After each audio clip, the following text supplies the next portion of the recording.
হঠাৎ প্রেম। ফেব্রুয়ারির এক শীতল পূর্ণিমা সন্ধ্যা, একটা হালকা কুয়াশার চাদরে যেন ঢেকে রয়েছে গোটা শহরটা। অসংখ্য লাল গোলাপ আর লাল বেলুন দিয়ে খুব সুন্দর করে সাজানো হয়েছে কফি শপটিকে। আগামীকাল এখানে কাপলদের উপচে পড়া ভিড় চোখে পড়বে, কারণ আগামীকাল ভ্যালেন্টাইন্স ডে। একটা লাল গোলাপ হাতে নিয়ে কিছুটা থমথমে মুখ করে কফি শপের বাইরে দাঁড়িয়ে আছে রায়। তার তীক্ষ্ণ দৃষ্টি এখন ঠিক সামনে, কয়েক হাত দূরে, যেখানে একটি ছেলে নিজের গাড়িতে হেলান দিয়ে ফোনে কথোপকথনে ব্যস্ত। ছেলেটির দিকে এক পা এগিয়েও সে প্রায় ৩-৪ পা পিছিয়ে যায়। এমন একটা ভয়াবহ পরিস্থিতিতে ওর বন্ধুরা ওকে ফেলবে সেটা নিজেও বুঝতে পারেনি। কিছুক্ষণ আগেই রায়ের প্রাণের প্রিয় ৩ বন্ধুদের নিয়ে কফি শপে আড্ডার সাথে সাথে ট্রুথ অর ডেয়ার খেলায় মত্ত ছিল। একটি খালি জলের বোতল তাদের টেবিলের মাঝে চক্রাকারে পাক খেতে খেতে যখন ঠিক রায়ের সামনে এসে থামে, তখন সে ডেয়ার বেছে নেয়, আর এটাই তার সবথেকে বড় ভুল ছিল। ডেয়ার হিসেবে বন্ধুরা তাকে কফি শপের বাইরে দাঁড়িয়ে থাকা ছেলেটিকে লাল গোলাপ দিয়ে প্রপোজ করার কথা বলেছে। ছেলেটি রায়ের হাত থেকে গোলাপটা নিলে তবেই তার ডেয়ার সম্পন্ন হবে। এর থেকে ভালো হতো যদি বন্ধুরা তাকে কোনো ভুতুড়ে বাড়িতে একা ঘুরে আসার কথা বলতো, হয়তো তার পক্ষে সেই কাজটা করা অনেক বেশি সহজ হতো, তাহলে রায়কে আর এমন ভয়াবহ পরিস্থিতিতে পড়তে হতো না। মাঝে মাঝে মনে হয় এমন বন্ধুরা থাকলে আলাদা করে জীবনে আর শত্রুর প্রয়োজনই পড়ে না। এই মুহূর্তে কফি শপের ভিতরে বসে বন্ধুরা তার উপর কড়া নজর রেখে চলেছে। রাগে গজগজ করতে করতে রায় এগিয়ে চলে সম্পূর্ণ অপরিচিত ছেলেটির দিকে। গুটি গুটি পায়ে গিয়ে যখন সে ছেলেটির মুখোমুখি দাঁড়ায়, তখন ছেলেটি ফোনে কথা বলা বন্ধ করে রায়ের দিকে কিছুক্ষণ অবাক চাউনিতে চেয়ে থাকে।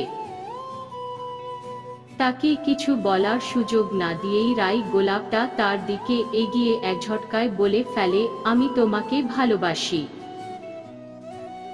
কথাটা বলেই সে লম্বা একটা নিঃশ্বাস ফেলে। আজ সত্যিই কপালে খুব দুঃখ আছে।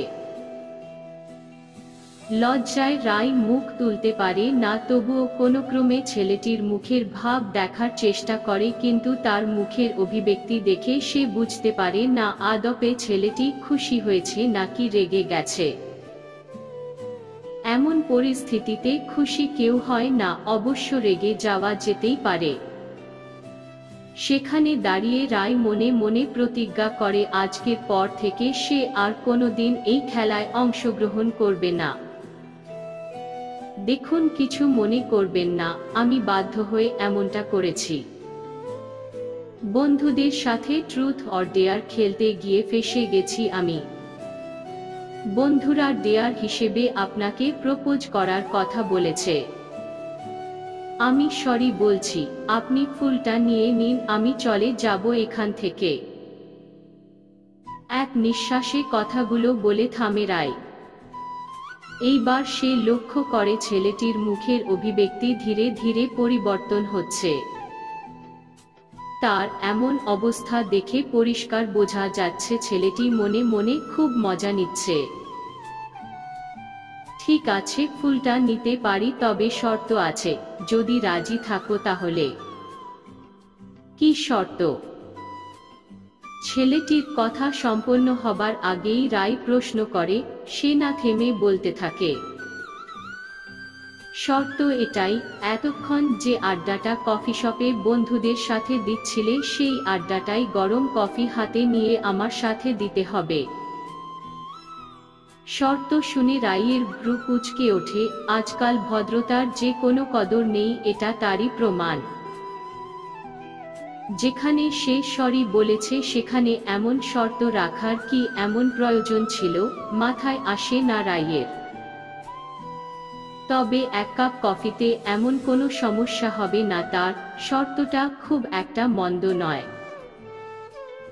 ঠিক আছে, আমি রাজি, আপনি কফি শপের ভিতরে যান, আমি ঠিক আসব। রাইয়ের কথা শেষ হতেই ছেলেটি তার হাত থেকে গোলাপটা নিয়ে প্রবেশ করে কফি শপের ভিতরে, আর সাথে সাথেই ওর উপর নজর রাখা বন্ধুরা সেখান থেকে বেরিয়ে তার কাছে এসে হাজির হয়। রায় যে তার ডেয়ার সম্পন্ন করতে পেরেছে সেই জন্য সকলেই তার প্রশংসা করে। আজকের মতন খেলা এখানেই শেষ করে সকলে নিজেদের বাড়ির উদ্দেশ্যে রওনা দিলেও রায় যায় না, বরং সে পুনরায় একবার কফি শপের দিকে এগিয়ে চলে। ছেলেটি আগে থেকেই কফির অর্ডার দিয়ে তার অপেক্ষায় বসেছিল। রায় সেখানে উপস্থিত হলে হালকা হাসিতে তাকে অভ্যর্থনা জানায়। প্রথম দিকে একটু অন্যরকম লাগলেও ধীরে ধীরে রায় অনেকটাই সহজ হয়ে ওঠে ছেলেটির সাথে। নিজেদের পরিচয় দেওয়ার সময় সে জানতে পারে ছেলেটির নাম প্রতীক। হালকা শীতের চাদর জড়ানো একটা সুন্দর সন্ধ্যায় দুটি অপরিচিত মানুষ একে অপরের সাথে গল্পে মেতে ওঠে। কিছুক্ষণের বদলে তারা প্রায় অনেকটা সময় অতিবাহিত করে কফি শপে। হাসি গল্পে মজায় সময়ের খেয়াল বিন্দুমাত্র থাকে না তাদের। প্রতীক দ্বিতীয়বার পুনরায় কফির অর্ডার দেয়। সন্ধ্যা পেরিয়ে ধীরে ধীরে রাত বাড়ে। দুজনেই এসে দাঁড়ায় কফি শপের বাইরে। আজ যেন পূর্ণিমার গোল চাঁদটা একটু বেশি জ্যোৎস্না ছড়িয়ে দিচ্ছে। হালকা কুয়াশার চাদর ভেদ করে সেই আলো যেন ঠিকরে পড়ছে সর্বত্র।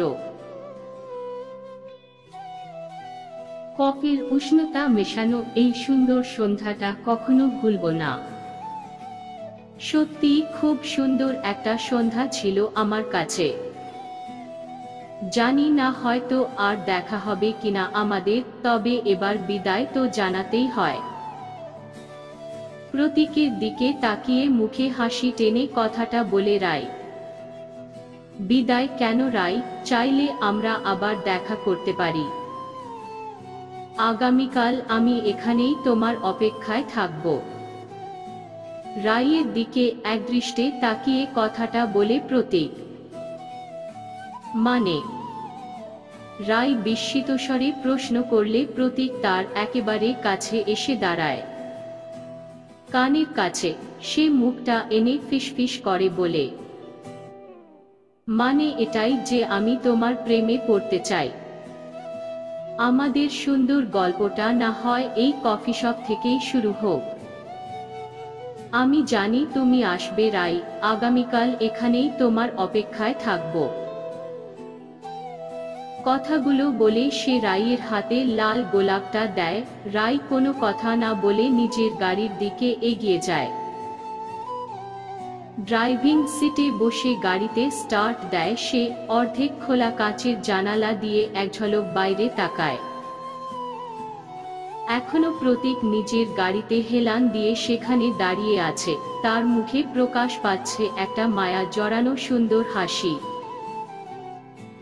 একটি জনশূন্য রাস্তা দিয়ে মধ্যগতিতে ছুটে চলে গাড়ি। লাল গোলাপটার দিকে তাকিয়ে মৃদু হাসে রায়।